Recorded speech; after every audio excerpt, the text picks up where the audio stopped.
नमस्कार साथियों, आप सबका पुनः स्वागत है श्रद्धा वेद पुराण में। तो आज हम लोग डिस्कस करेंगे श्रीमद् भगवद गीता अध्याय 9 श्लोक 34।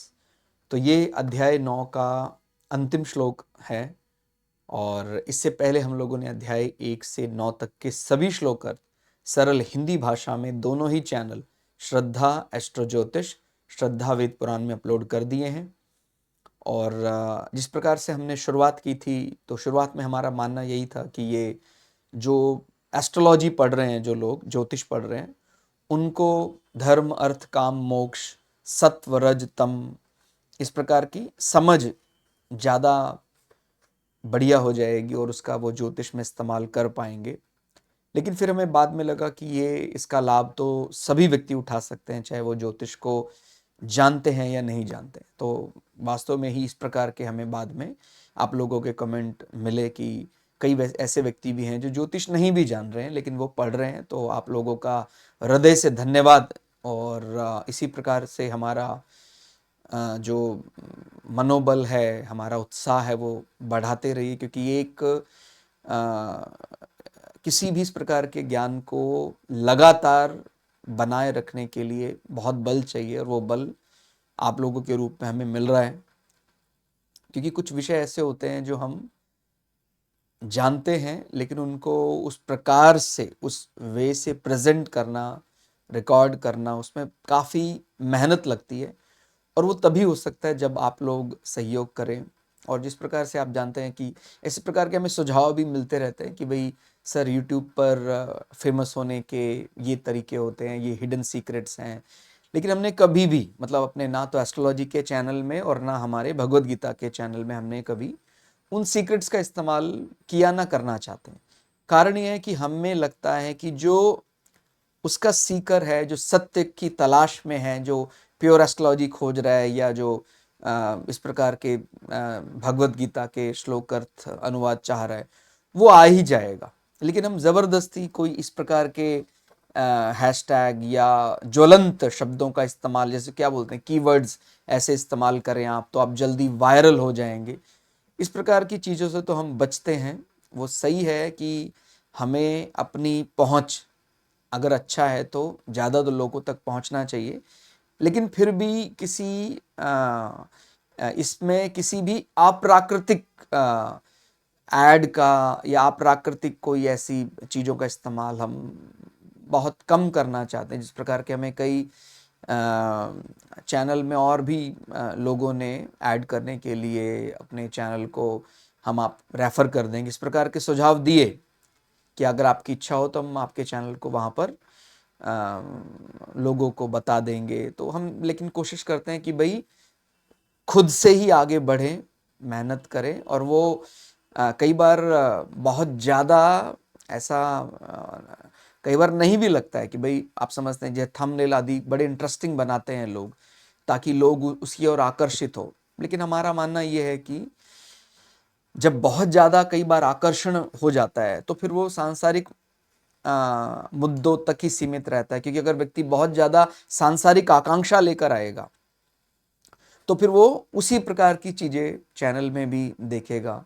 उसकी एक्सपेक्टेशन भी उसी प्रकार की होंगी। लेकिन जब वो सांसारिक आकांक्षाएं कम और आध्यात्मिक उन्नति की दृष्टि से जब देखता है, यूट्यूब पर सर्च करता है, तो फिर हमारा चैनल हमें निश्चित रूप से उस विषय में ठीक लगा। यानी हमने बहुत ज़्यादा थंबनेल को बहुत कि भाई आप एक, जैसे इस प्रकार के कीवर्ड आप सुनते होंगे, भाई 1 मिनट में आपका जीवन बदल जाएगा, आप ये 10 रुपए का उपाय कर दीजिए, आप ये एक दिया जला दीजिए, आपका किस्मत बदल जाएगी।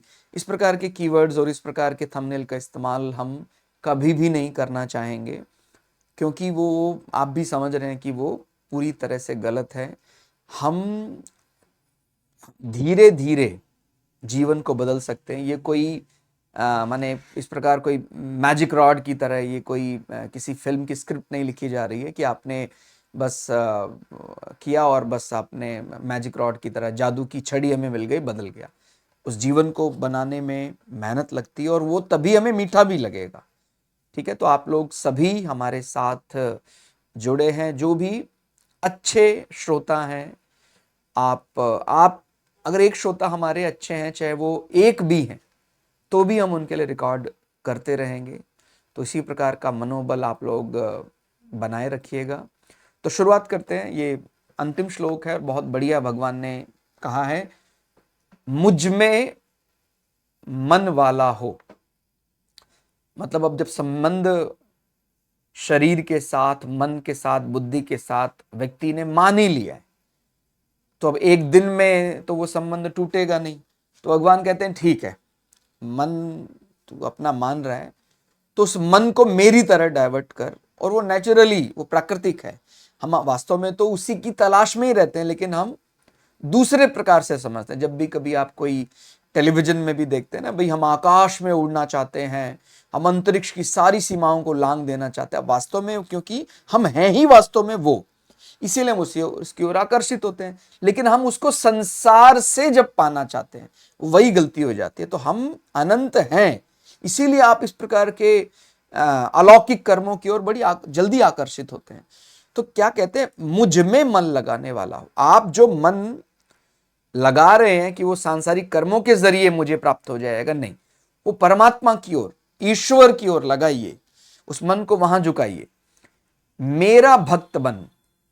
और आप समझते हैं, जब भक्त बनने की बात आती है तो फिर वो पूरी तरह से, भाई मैं आपके लिए समर्पित, तो बताइए मुझे किस प्रकार से करना चाहिए। भगवान का भक्त जब निष्ठा बहुत बढ़ जाती है, तो फिर ये नहीं देखता है कि मेरे शरीर में कोई उसको यानी शरीर को कष्ट भी हो रहा है, तभी भी भक्त तो भगवान की पूजा में सदैव लगा ही रहता है। उसकी प्रेम की गारंटी कोई और नहीं लेता है, वो खुद लेता है कि प्रभु मैं तो जानता हूं, मेरा तो ये जो लव है वो अनकंडीशनल है। तो क्या बोलते हैं भगवान, मेरा भक्त बन। बिना किसी वस्तु, बिना किसी व्यक्ति के लोभ में मेरे पास आ। नहीं तो सांसारिक संबंध ज्यादातर होते हैं किसी वस्तु का लोभ की आकांक्षा, कोई ऐसी है, कोई शरीर का लोभ है, मेरी शरीर का इस प्रकार भोग पूरा हो जाएगा तो मुझे कोई व्यक्ति या व्यक्ति आकर्षित करता है अपनी ओर। लेकिन जब भगवान का सच्चा भक्त बनता है व्यक्ति, तो उसको कोई व्यक्ति, वस्तु, स्थान का कोई ऐसा लोभ नहीं रहता है। अनकंडीशनल, बिना शर्त के वो प्रेम होता है। वैसा भक्त बन, मेरा पूजन करने वाला हो। हम अलग अलग प्रकार से, जैसे इससे पहले वाले श्लोक में पढ़ेंगे तो कई बार व्यक्ति कहते हैं इनको पूजा करता है, उनका भजन करता है, उनकी पूजा करता है। तो कहता है भाई आप कई बार जैसे बोलते हैं ना, पितरों की आराधना कर रहे हैं, कोई व्यक्ति भूतों को भजता है, कोई व्यक्ति अलग अलग पुण्य लोग को, स्वर्ग आदि के कामना के लिए देवताओं को भजता है। कहता आप ठीक है, जब तक हमारा मनोवृत्ति अभी शुद्ध नहीं हो रही है तो आप पूजा तो कर ही रहे हैं, वही बहुत बड़ी बात है। लेकिन जब आपको समझ आपकी बढ़ने लग जाती है, तो फिर आप किसी और सामान्य देवता की बजाय आप उन सबको शक्ति देने वाले जो हैं उनकी ही क्यों ना पूजा करें। मेरा पूजन करने वाला हो। सारे देवताओं का जो बल है वो है परमात्मा, सारे भूतों का जो बल है वो परमात्मा है। तो आप किसी देव की बजाय उस परम पिता परमेश्वर की पूजा करें। और उसको हम किसी सीमा में नहीं बांध सकते। जब हम परमात्मा की बात करते हैं, वो सब कुछ उसी के अधीन है। अच्छा बुरा, सत्व रज तम, सबका रचयिता वही है। तो जब हम उसकी उपासना करते हैं तो कोई एक दक्षता उसकी नहीं हो सकती है। ठीक है, तो मेरा पूजन करने वाला हो। और उसकी, और आपने समझा है, अपने पुराने श्लोक में पढ़ा है, वो देखिए यज्ञ के लिए तो हमें अलग अलग प्रकार से जैसा बताया है वैसा ही यज्ञ कर्म करना होगा, उसमें त्रुटि नहीं होनी चाहिए। नहीं तो आपका जो यज्ञ कर्म है वो वैसा आपको नहीं मिलेगा, उसका फल आपको निष्फल हो जाएगा। लेकिन जब हम बात करते हैं परमात्मा की पूजा के लिए, आप कहते हैं फूल से कर ले, पत्ती से कर ले, धूल से भी कर ले, मतलब कुछ नहीं है करने के लिए तेरे पास, तो परमात्मा को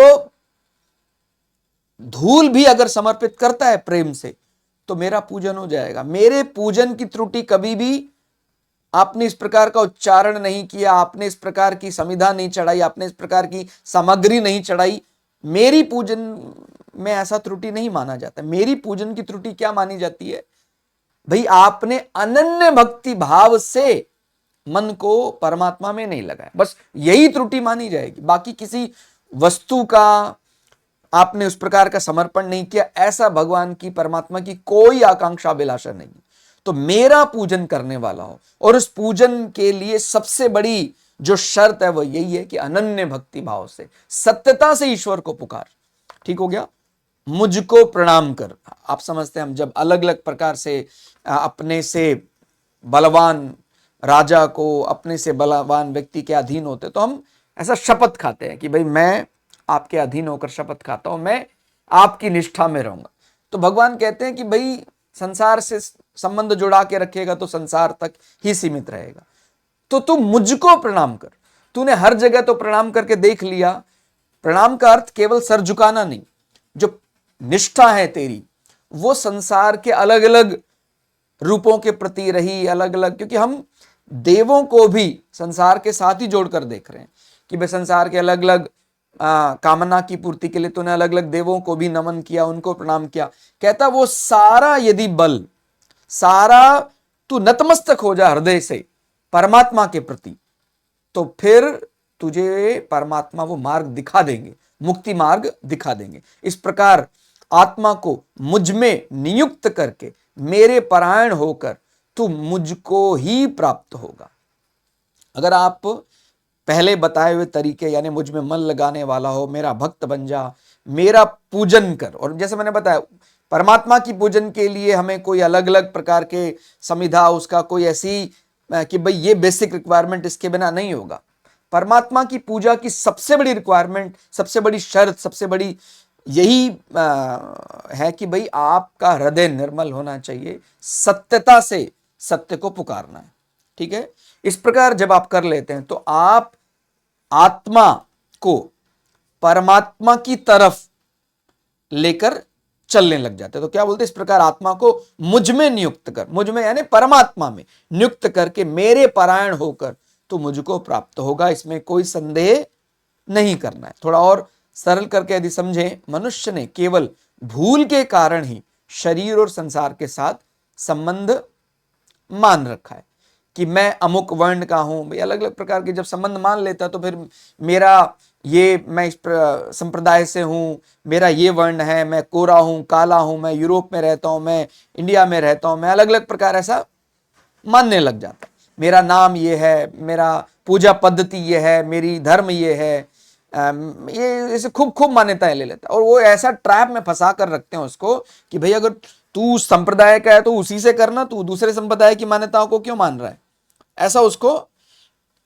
जबकि परमात्मा को पाने का लिए कोई कहता है वो मुक्त है उससे, वो संप्रदाय से, वर्ण से, अलग अलग जो भी आश्रम है उसके रिस्ट्रिक्शन से वो मुक्त है। ठीक है? तो जब तक हमारी जो बुद्धि है वो संसार में रहती है तो हम अलग अलग प्रकार के नियमों का पालन करते हैं, उसी एक पूजा पद्धति में बंद कर। लेकिन जब हमारी समझ बढ़ जाती है तो अपने आप को हम पूजा पद्धति से मुक्त अपने आप ही मानने लग जाते हैं। इसमें किसी के बताने की, समझाने की जरूरत नहीं पड़ती है। ठीक है? तो अमुक नाम वाला हूं मैं, ऐसे ऐसे मैं मानता हूं कि मेरा नाम ये है, मैं इस वर्ण का हूं, इस आश्रम का हूं, संप्रदाय का हूं। ठीक है? इस प्रकार वर्ण, आश्रम आदि को अपनी सत्ता से जोड़ रखा है। इसीलिए अब असत रूप से बनी हुई अवास्तविक सत्ता को वास्तविक सत्य रूप में बदल दे। तो ये एक प्रकार अवास्तविकता ही है। इसको क्या बोलते हैं? इससे अपना संबंध विच्छेद कर। भाई शरीर के साथ संबंध तोड़ेगा, संसार के साथ संबंध तोड़ेगा, तो कहता है फिर तू जो तेरा वास्तविक स्वरूप है उसको तू समझ लेगा। ठीक है? तो सत्ता के वास्तविक सत्य को पहचान ले, केवल परमात्मा का हूं, फिर तेरा मेरे साथ स्वाभाविक अपनापन हो जाएगा, जो कि वास्तव में सत्य है। और वही सत्य है, माने उसी को हम बोलते हैं ना भगवत गीता में, बाकी सब चीजें अज्ञान मानी जाएंगी। ज्ञान यही है कि मैं परमात्मा का अंश हूं, मैं परमात्मा का हिस्सा हूं। यही मैं समझ लूं तो यही ज्ञान है, बाकी सब अज्ञान है। तू जो भी खाना पीना, सोना जागना, आना जाना, काम धंधा आदि जो कुछ भी क्रिया करता है, वह सब की सब मेरी पूजा के रूप में ही कर, सबको मेरी पूजा ही समझ। जब व्यक्ति इस प्रकार जीवन जीना शुरू कर देता है कि भाई प्रारब्ध से उसको जो भी मिला है, कि भाई मेरा खाना पीना अब इस प्रांत में है, मैं भारत में नहीं जन्मा हूं तो भी मैं यहाँ रह रहा हूं, लेकिन मेरी हृदय की निर्मलता, शुद्धता परमात्मा के लिए उतनी है। तो कैसा भी परिस्थिति में खाना पीना उसको मिल रहा है, उसका सोना जागना कैसे हो रहा है, आना जाना कैसे हो रहा है, उसका काम धंधा जो भी उसको रोजगार आदि मिला है, कुछ भी क्रिया कर रहा है, उसमें भगवान की पूजा, भगवान के प्रति जो अनकंडीशनल लव है, भगवान के प्रति जो समर्पण है, वो भूल नहीं रहा है, तो फिर जितने भी कर्म करेगा वो सब मेरी पूजा ही समझा जाने लग जाएगा। समर्पण का अर्थ यहां बताते हैं आगे, समर्पण का अर्थ होगा पूरी तरह ईश्वरीय विधान में, प्रकृति के विधान में मानना। भाई जब बोलते हैं मैं तेरे समर्पित हो गया, तो ये शब्द का अर्थ ये होता है फिर मैं अपने मन अनुसार अनुकूल और प्रतिकूल की बात नहीं करूंगा। तो अब क्या कहता है, प्रभु ये तो अच्छा नहीं लग रहा है मुझे, आपने जो समय दिया है ये बुरा समय है मेरा, लेकिन जब मैं भगवान को समर्पित कर देता हूं, भाई जैसे मैं किसी सेना में मैं योद्धा हूं, तो मैं अपने सीनियर के प्रति वफादारी की शपथ लेता हूं कि भाई मैं, आप राजा है, मैं आपके लिए लड़ूंगा, चाहे आपके लिए मुझे अपने प्राणों को न्योछावर ही क्यों ना करना पड़े। इसी प्रकार जब हम ईश्वर के हो जाते हैं तो ईश्वर की शपथ हम लेते हैं फिर कि प्रभु मैं तेरे लिए ही मेरा जीवन अब है। अब वो चाहे कभी भाग्य से मुझे माने अनुकूल परिस्थिति मिले चाहे प्रतिकूल मिले, मेरा प्रेम, मेरी शपथ अब टूट नहीं सकती। तो ऐसा ही समर्पण में होना चाहिए। जब हमने समर्पित कर लिया तो फिर मेरा मन अच्छा लग रहा है नहीं लग रहा है, उससे कोई माने जो मेरा जो कर्म है वो प्रभावित नहीं होता। अब तो मैंने स्वीकार कर ही लिया है प्रभु कि मैं समर्पित हो गया हूं तुझको। तो बोलते हैं कि जब समर्पित हो जाते तो फिर अप्रिय और प्रिय का कोई अर्थ नहीं रह जाता है। ईश्वर द्वारा किया गया विधान चाहे शरीर के अनुकूल लगे फिर और चाहे प्रतिकूल लगे, ईश्वरीय विधान से कैसी भी घटना घटे उसको मेरा दिया हुआ प्रसाद मानकर परम प्रसन्नता से वो फिर रहने लग जाता है। अगर व्यक्ति अनुकूल प्रतिकूल दोनों घटनाओं को मेरी कृपा मानकर जीने लग जाएगा, तभी वास्तव में उसने ईश्वर पर अपना सब कुछ समर्पित कर दिया, ऐसा मानना चाहिए। तो जब ऐसा व्यक्ति का जीवन हो जाता है कि मेरे लिए अब कोई प्रतिकूल नहीं, कोई अनुकूल नहीं, मैं तो अपने जीवन को तुझको समर्पित करता हूं, मैं भगवान में मन लगाने वाला हूं, मैं भगवान का भक्त हूं, भगवान की पूजन में सदैव लगा रहता हूं, कोई भी कर्म करूं संसारिक, मैं तुझे ही प्रणाम करता हूं, मेरी जो शपथ है वो तेरे लिए है, अपनी आत्मा को परमात्मा से जोड़ने के लिए मेरा जो प्रयत्न है वो लगातार चलता रहता। तो जब इस प्रकार से मैं जीवन जीने लग जाता हूं तो फिर निश्चित रूप से ऐसा व्यक्ति ईश्वर को ही प्राप्त होगा, इसमें कोई संशय नहीं रखना चाहिए। तो ये बहुत ही सुंदर 9वें अध्याय का 34वां श्लोक अर्थ रहा। आप लोगों को ये श्लोक अर्थ कैसा लगा कमेंट करके हमें जरूर बताइएगा। मिलते हैं अगले श्लोक अर्थ में, तब तक के लिए जय श्री भगु पराशरा, जय श्री शुक्राचार्य, नमस्कार।